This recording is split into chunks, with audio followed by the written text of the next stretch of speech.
విద్యుత్ స్తంభాలపై కేబుల్ వైర్లు కట్ చేయాలని అధికారులకు ఆదేశాలు జారీ చేసిన తెలంగాణ ప్రభుత్వం.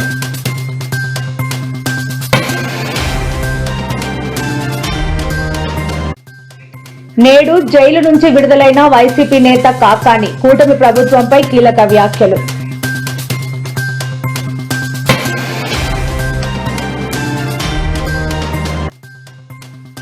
తెలంగాణలో యూరియా కష్టాలపై హరీష్ రావు మండిపాటు. కాంగ్రెస్ ప్రభుత్వ వైఫల్యం వల్లే రైతులకు కష్టాలన్న హరీష్.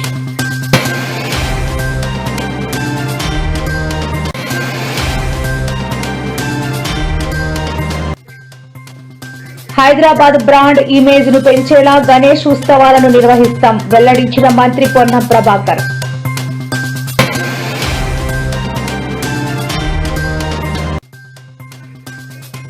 జగన్ పత్రికా ఛానళ్లపై టీటీడీ చైర్మన్ కరువు నష్టం దావా. టీటీడీకి 10 కోట్ల రూపాయలు చెల్లించాలని డిమాండ్.